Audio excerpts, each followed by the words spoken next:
Mikolo, solingi o s'abonner, au betika point. Kilongo TV. Kilongo TV. Voilà. Merci beaucoup. Papa Bogos Anderson, papa na Rema Mavinga, na Logos Mavinga. Nzembu kitoko ya mama Esther. Azelaki ta mona na na ballon. Bon alo bananga je t'aime. Jésus-Christ de Nazareth. Alinga biso yambote tobotama et ça là kitoko makasi. Je rappelle que ce samedi, l'évangéliste international, le porteur du Christ, l'homme des chiffres, le pasteur de la foi, Azana Suisse. Samedi on a Suisse ou à Lausanne. Souka na prière à Kafou, il y a délivrance. Tozalant au moins le beau du 21 au 23 février Oyo à Kozabon en France à cause de la foi. Nampandia Nazan maman Gisèle, bonjour. Bonjour mon sakoli Ragou. Bonne santé. Nzambana contrôle la nuance, merci. OK, il est là samedi en Suisse. Eza koyinda makasi en tout cas eza rendez-vous moko sacré partout aux alliés vraiment zo rendez-vous au kozanga ngote pour Jésus-Christ de Nazareth à Rosala au rendez-vous. Nzamba mayata azo sala. Donc nzamba mayata nzamba azora moto azangi identité PC identité. Peu importe problème aux anango, peu importe situation zo lekela yo, papa maman zo rendez-vous au pesa na raison. Ça va na Suisse, ba na Lausanne, adresse Ezali, zana pesa na adresse Lausanne avenue de Morges, numéro 66 1004 Lausanne, référence derrière l'église catholique Saint-Joseph. So comme ka l'église catholique Saint-Joseph au baluki na sima. Et puis si tu es Suisse ezali yango wana yebisa na bana Suisse baya avant to kota cause de la foi nazo bengisa bana Suisse so bana notre père partout sika bozali peu importe religion on moni biso bana notre père et qui partait ko zara peu importe religion na yo pasteur de la foi aza papa ya bana nyonso partout sika ozoka message oyo papa maman après toi prêtez-vous pour un rendez-vous au tozanango na Suisse. En tout cas, Jésus-Christ Nazareth a commis Monissa.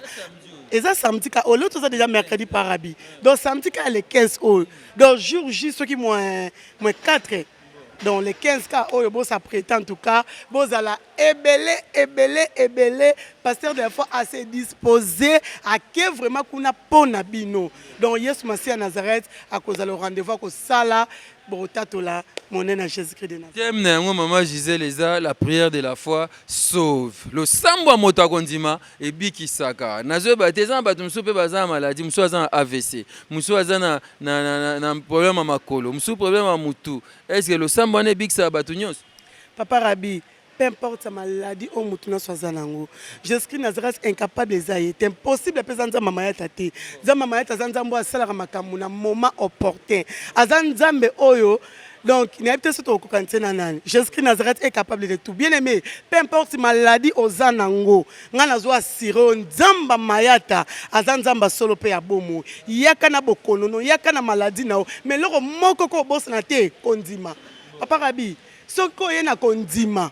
Nde okobika parce que thème na biso eza prière de la foi sauve. Si ko pobika foza na kondima. Donc so yena kondima te sere okobika te longo na osenga yo moi na notre père sika no so landanga yaya bossa na papier mouchoir bossa na no soki nini mais kondima ko bossa na te parce que Jésus-Christ de Nazareth aza le consommateur de la foi. Soki biso to laisser kondima et en retour nde arosala pour sa mitema na biso. Voilà, ce que les sous ma séance condiment en retour à ces pour ça peu importe grandeur à maladie na yo onga na ebi eza nzambe moko azwa likolo azwa kombo likolo ba kombo nyonso. C'est-à-dire kombo Yesu Christ wa Nazareth ezo dominer na lola na mabele pe na se na mabele. Maladie no eza na kombo. Obi, so eza na maladie mo eza na kombo, peut-être que ko longa yo et ko gagner. Mais lokola ba maladie nyonso eza na kombo, par là vous dire que guérison au Yesu Massi Nazareth ndeko zo sika ya maladie wana peu importe la grandeur de ta maladie il y a un nom qui est au-dessus de cette maladie c'est le nom de Jésus-Christ de Nazareth. Na Suisse le 15 août na Lausanne le 21 le 22 le 23 à cause de la foi na France wana na CFC France toza wapi toza na 40 rue Jean Rosta 77 380 comme la ville. Eh papa Rabi, nazana posana à cause de la foi za mokil mobimba. Et bana awa tozana ba neuf yang David Poutou.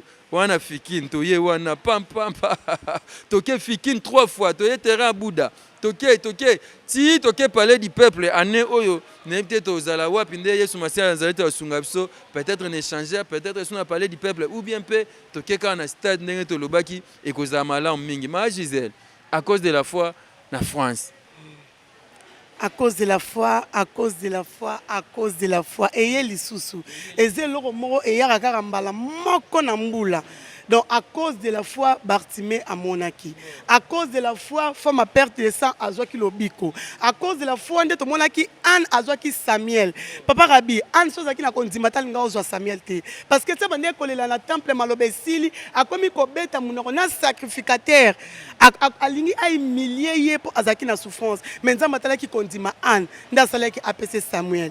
Maman, à cause de la foi, un rendez-vous moko yaba chrétien, yaba na nzambe. Rendez-vous au équipe par la religion te le bango med foi. Quand le bateau qu'on ensemble n'a pas passé de la foi te, à cause de la foi zate biso total a wana te. Jésus-Christ de Nazareth azapona biso nyonso. Biso église nso qui parle religion te. Ato sambela na bima, yara na cause de la foi. Ato sambela ka wapi? To ata wapi papa? Ata na kintuadi. Yo yara ka toko yamba yo et rokuta na Jésus-Christ de Nazareth, le seul et l'unique grand vainqueur de Golgotha, au but de le Dieu de notre Père, Jean-Paul Mayata. Nzamba Solope Abomo. C'est-à-dire que tout le monde se na bango, to sangana, to sambela pendant les 3 jours, chiffre 3, hein? Chiffre 3, c'est chiffre résurrection. Ya, chiffre 3 est raté. Ce que tu Jésus Nazareth, il y a c'est quoi après 3 jours. Donc chiffre 3, c'est un mystère moko. Donc papa a besoin de perdre des chiffres. Azata taba chiffre mais ngana kanga chiffre to parabina vie ngana niveau mo ozoidete. Parce que des chiffres oh Jésus Nazareth a c'est quoi qui okoza na ba problème no nyonso to zanango o libale kufa o musale kufa o mabote kufa o stérilité o mukanda bien-aimé nyonso o ekufa na vie na yo chiffre 3 est réclamé yo peu importe maladie peu importe difficulté ya chiffre 3 et chiffre résurrection nyonso yo ekosekwa na kondima elongona Jésus Nazareth peut-être mukanda na yo ekufaki tant mususu musana mte kufaki santé kufa eza musu mabota ekufa akonserva susu te pona ye mabota ekauka ko simba susu mwana te tango yango oyo yaka 3 jours oyo tona chiffre 3 oyo ekufaki ekosekwa libala no oyo ekufaki bazwi mobali na ye to pe mobali akenda mwasi yake yaka ekosekwa nyonso oyo ekufaki na cause de la foi ya France yo ozala litatoli oza témoignage ya campagne oyo Jésus-Christ Nazareth aisa mosali ne mayata otambola mokili mobimba mpona kotatola liloba nkolo liloba na ngai Yesu Masiya Nazareth mpe yango tozomona tomoni bato kobika tomoni ya minene kosalama kasi abi esili nanu te oyo tomoni eza moke akosala lisusu koleka nzambe ya baka difficile nzambe ya baka compliqué nzambe alingaka badefi Jésus-Christ Nazareth azobenga yo kolanda te ndenge azoloba boye ngai na oloba kaka me kolo Yesu Masiya Nazareth asinga papa rabi kende loba ngai nabengi bango baya mpo bavivre lobo na nzambe Yesu Masiya Nazareth nzambe asolo mpe akondima nzambe atata biso mayata azala partout mais asala partout te tala akosala na cause de la foi na France na comble la ville na répéter adresse haute toza na 40 Jean Rosta 40 rue Jean Rosta 77 380 comble la ville. C'est vrai, monsieur bazo beza musika na biso, mais bato bauta Lyon, bazinga papa rabi toya, bato a Suisse, ba mama Esther ba leula na Suisse, bazinga papa rabi tokoza wana na France, bato ya Lyon mama Sylvie Kabuya, abi toya libota mbima na bana na papa a Ozala. Le vice Cyril Arsène Bodabi na Belgique, bakoya, mboshilo kinzonzi, 9 yang mboshilo kinzonzi abia kozalana na baninga nyonso kasi eza suka na retrouvaille mais kati na nkolo Yesu Masiya Nazareth tokenda ba concert to telema journée mbimba to butu mobimba tozwa lobiko te tobini totoki mais tozongi na ba problème na biso mais awa oye ndenge oyaki ozongi bon te po Yesu Masiya Nazareth abi moko ta ko yepa na yepa zonga lolengo ayelaki gloire à Dieu, le banzambe lobi na biso, le banzambe bimaka bongote et zonga sans que ça là-bas fait. Et Dieu utilise puissamment son serviteur, l'évangéliste international Jean-Paul Mayata, révérend de la foi. Tozala wana bandeko na ngai poto tatola bonene ya nzambe. Maman maman Gisèle na otika oboete to comme na biso na suka elona yo, mais na mo lati bash moko wana bakomi o makambo ya Congo. confef papa oya biso moko basi akondima makambo politique te oyo eza convention ya basi akondima confef yango mpe yaka une fois par na mbula donc ndenge eza boye toza na confef oyo tozoprépare toza na fièvre para bino ozomonanga boye donc toza na fièvre ya milulu oyo tozobanda yango du 24 au 30 mars 2025 à partir à 7h. Les 24 années, c'est lundi. Donc on a 7h, 11h. Tout le monde a dit que c'est femme de la foi, femme de repos. Donc pour trouver repos, il faut savoir moi ça rondima. Parce que tout le monde dit femme a perdu de sang. Femme, moi, elle était femme de la foi. Nabil, c'est comme on était. Tant qu'on bien femme a perdu de sang. Elle était ma femme de la foi. Pourquoi? Parce qu'elle disait en elle-même. Alors si seulement elle a touché l'amba crise, nakobika. Tant moi ça n'a qui a touché l'amba crise, nzamba pesa ki lobiko. Donc yango biso ba mama kondima to telemi confef tozo bengi sabino nyonso na profiter l'occasion papa na bengi sa peuple nzambe. Mutu nyonso zo landanga nazo bandele loko ato sambela na biso te. Biso donc ato sambela na bima, to sambela ka wapi. Na opeso rendez-vous oya ya comment on agenda na yo s'il vous plaît du 24 au 30 mars 2025 toza awa na avenue Bombo numéro 18 85 donc toza na Njili. N'arrêt de la foi, en église au passé de la phase au Kamba. En tout cas, il y a ebelé. Donc, il y a beaucoup de monde qui a là. Tant que maman a télémaka, solution de Pessamara. Tout le monde écrit, ça va koufa. Bat balande que zalé kabasi. Tant qu'on passe au bat bazalé qui wana, zalé kabasi. Donc moi si, batamo ki babi éduquer une femme, c'est éduquer toute une nation. Alors, surtout dans la Bible, la femme sage, bâtit sa maison, bazui mbele maso, bapesi na mobilité, bapesi na moisi, on a invité biso basi, ba maman to telema, toza très important na mboka, toza très important na société, même l'église. So moi ça telemi na likambu ne za solution. Papa Rabi, on m'a entendu bitumeza na est. Ce ka biso ba maman to telemi. Tika makambo bitumba. Tika makambo bitumba. So ki biso ba maman Congo, ba maman Afrique. Et que to telemi solution et pesa mana est. Déjà solution zo pesa ma po ba église, déjà to sangana ki église pesa ka moi si à Christ. Ah, heureusement comprendre. Église, nzamba zo sala po église la ka moi si ya Christ. Parce que nzamba na kamba moi si papa donc na domaine na moi si nzamba se pelaka tika trône yemora kita. Merci. Merci maman Gisèle. Voilà, elle est donc femme de la foi, mesdames, messieurs, je rappelle ces programmes. Ce samedi, nous serons en Suisse avec l'homme de Dieu, l'évangéliste international, le porteur du Christ, l'homme des chiffres, na Lausanne, Wana, Izana Avenue, Morge, numéro 66, 1004 na Lausanne. Bon référence, c'est ça, derrière l'église catholique Saint-Joseph. Saint-Joseph, ouais, absolument, il y a Lausanne, Nazo Lobela. Na Simana, Bomo, na station essence, Mogozana, pompe essence, Babenga, coupe, toza en face na yango. Tokozana CFC Suisse ezagawana na Lausanne. Bongo na France tozana à cause de la foi pendant 3 jours ezabongo na 40 rue Jean Rostand 77 380 comme la ville.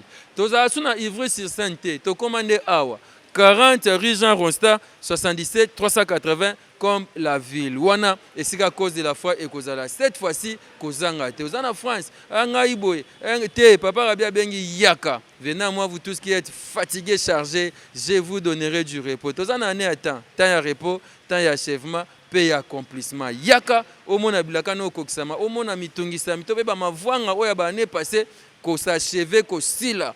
Paix au côté na repos ya vie na yo bana notre père to na image mo ba proposer biso wana bo tozonga toko ba biso na biso suivant.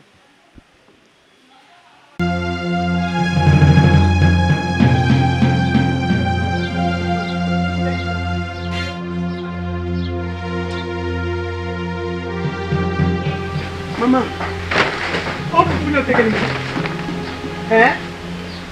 Faut faire 2000 francs. C'est quoi, faut pas combien? C'est quoi, faut faire 1000 francs. N'a pas moi, on a 2000 francs. Faut faire un monde pour chasser mon cowboy. N'a pas 2000 francs. Oh, bon, il a un bon là. Pas qu'il est les bandes, on va encore beaucoup. Ah, ça, il n'a pas de bon moi. Ah, vous comment on paye wana kodiria wa pabutiri kakao. Mbana wibatia kama kelele usongi. Kwa zali pe bazali ba vuki. Ah. Tena tuni obongela na mbona ngai. Na tekile fufu ya 1000 francs. Apesinga 2000 R. Te mwana ngaza moyibi. loba mwana nga za moyibi na pese mwana nga 2000 francs apesa za mwini fufuzo mwana lezo teba mama na kindoki loko fanga te omoni nga na za ka ndoki te soko zo kindoki lo pesa mwana na yo vino ya paso ka comme na bongiso va voir ta famille. Aboni buzoba. Tu vas m'énerver, attention. Calme na ngeza faiblesse. Allez. Madame, faites attention. Toi tu crois que ngana nazo bota te na mwana te na beto maboko. Ba ninga na ndoki bazana bana. Allez, on se là. Tous mes amis, bazana bana, mais ngana ke ne pas na bono zone na bana, ba OK ba université, ba OK ba maternelle. Allez, tu na niveau sabotage. Na kindoki loko kanga te. Lokolo lingaki fufu na pesa fufu lia. Lia la demi. Lia la fufu. Sorcier. Eko ça sabotage.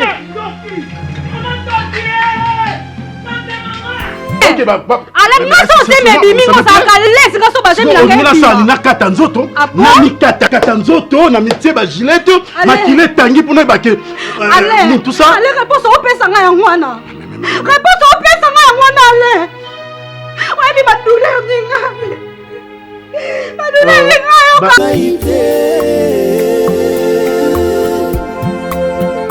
Oh, kotika ngate yawe. Comment si j'ai humiliation à Bangouna. Lève-toi mon Dieu. Atabasi na salela yo. Kolonanga kino na kolata motole. Non, on a pas besoin de nous séparer non t'es. C'est non. Ngai mo boti so mo na yesi kambal bala zala gentil yo non mo comme si. C'est non. Tu comme mini na yambe moté. Ça moi na yambe moté.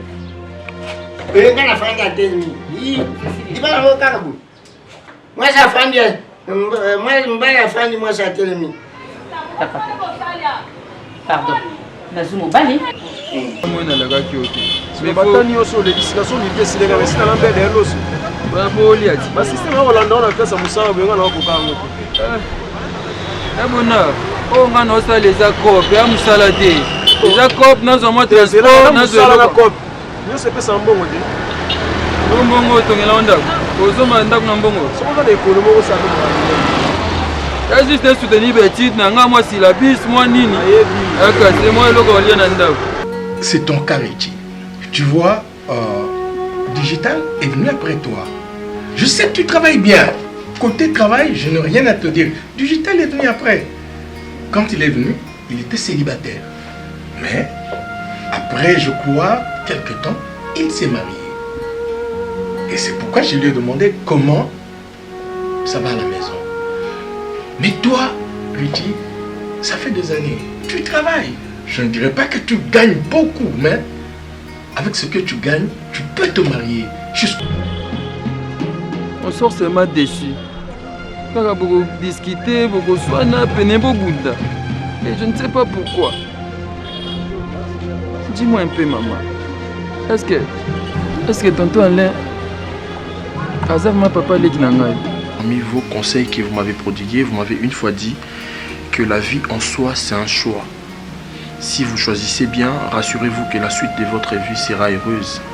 Et je n'aimerais pas tomber dans le piège de mes prédécesseurs, mes aînés qui ont failli dans leur mariage. Et sur ce, avant je vous disais que je me battais pour le choix. Et à l'heure actuelle, ba amoureux ya théâtre bino babolingaka théâtre cinéma ya bino Rabi Mavinga ayeli bino série ya sika à cause de la foi. À cause de la foi, série ya sika elongo na artiste na bino Papa Alain Mabana, Papa Kofi Mufunda, Rishi Mboyo, Digital à Gronto, Papa Sundiata Manyata, Papa Lia Ndi, Mama Rosie Luzolo, na Yemoko Rabi Mavinga, bongo pasteur de la foi à cause d'Angate. Les amoureux du théâtre par les soutiens, il y a FB International, agence ya solo, bokozwa film Oyo Kalate, Awana Kilongo TV. Bochade ba message, bo signaler déjà wapi bino. Boko sepela, koseka ezali, ba suspense ezali, ba film du solo ya kitoko à cause de la foi. Hey, to bandi na biso, to bandi déjà. Mes aînés qui ont failli dans leur mariage. Et sur ce, avant je vous disais que je me battais pour le choix. Et à l'heure actuelle, papa, je vous dis, je vous prends pour un père. Je vous dis que j'ai la femme présentement idéale. Et incessamment, je vous donnerai la date. En gros, c'est un peu ça. Mikolo, solingi o s'abonner au betika point. Kilongo TV. Voilà, merci à la régie pour cet élément. Nous voici arrivés au terme de notre émission d'aujourd'hui. Nous étions venus pour vous parler de ces programmes d'évangélisation que l'homme de Dieu est allé organiser en Suisse et puis en France. L'évangéliste international, le porteur du Christ, l'homme des chiffres, le pasteur de la foi et l'église CFC France organisent la campagne d'évangélisation à cause de la foi. 3 jours en France. Ça va débuter du 21 au 23 février, donc 21 et 23 Oyo. Le 21, le 22, le 23 février Oyo. Na France, où on a tous 40 rue Jean Rosta 77 380 comme la ville. Nous avons la province, partout, Yaka, Tokozala wana, na comme la ville, Boya, pardon, Totombo la Kole sous ma séance. Chaque fois, l'activité à cause de la foi, ça maka.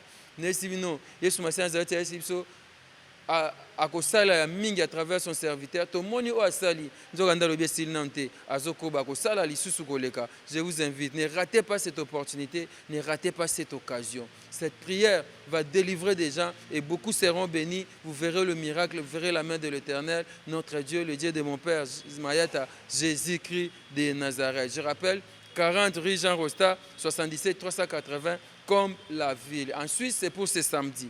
Une journée de prière et de délivrance sous le thème la prière de la foi sauve. Avec l'évangéliste international, le porteur du Christ, le pasteur de la foi, on est en Suisse. L'adresse est l'avenue du Morge, numéro 66 1004.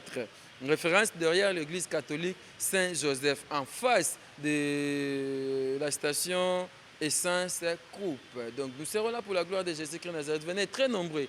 Oh, dans le bagité, dans le lobby. Bah, notre Père, Bozali. Bah, notre Père. Biso yeyo. Ezagi abino mosakoli na micro. Merci na papa David Puntu, Neuf Yang, Bikende Bizonga, l'international. Tant bazego lo Bikende Bizonga, bazego ebate ba lo banini. Tika mosakoli a sosoli sabino. Bikende Bizonga, l'international David Puntu, Neuf Yang. Apesi mbote epa ya ba Yang mesusu ye nani Mboshilo Kintonzi. Mboshilo Kintonzi. Merci na prophète Chavni Ali Luzala. Merci papa Fiston Basende Ma Sylvie Kabouya, Mama Lola Nikuna, bana notre Père Nyonso. Merci na binopo tozala zala wana et ça bien et ça kitoko makasi. Merci na bana CFC Mpasa kuna bache arrêt Mosakol. Awa arrêt de la foi zaka. Na pasa bache arrêt Mosakol. Na France tokocha arrêt nini. Erango boebisanga bana notre Père ya bino Mosakoli yeyo tokutani le 21 le 22 le 23 na France na cause de la foi wana na comme la ville. Bongo samedi oyo toza bona Lausanne et ça malamu mingi. Quant à moi, je vous dis merci. Soyez sur ma scène Nazareth à Mizongelte. Ngana bino tokuta sur lobby na numéro ya Sika de la foi TV. Le business a ses idées, FB International Agence a ses abonnés. Le fret Europe, RDC, a retrouvé son identité. Pour l'envoi de vos colis, bagages, véhicules et autres, courrier express à destination Kinshasa RDC, une seule agence, FB International. FB Business, et pas Fiston Basende, Aouza Bizo Kotozane, Maringa 72. Maringa 72, c'est là où j'explique. Alors Maringa 72, FB International. Na Kasavubu, c'est la question de Kasavubu. Ça va sauter na Kasavubu na Maringa wana. La sécurité de vos bagages sont assurées en un voyage rapide et à bon port, quelle que soit la quantité. Du déposage jusqu'à l'entreposage, FB International assure comme jamais. Alors jamais. Nous organisons des frettes aériennes et maritimes. Awana FB International Business. Biloko et Komaka, Peto Zouaka. Et Komaka, Peto Zouaka. Pour plus de contacts, International. FB International. Souka. FB International. Danger. FB International. Dégâts. FB International. Balobi kunande masolo ya kati. Mosusu olela. Mais FB International yango ni masolo.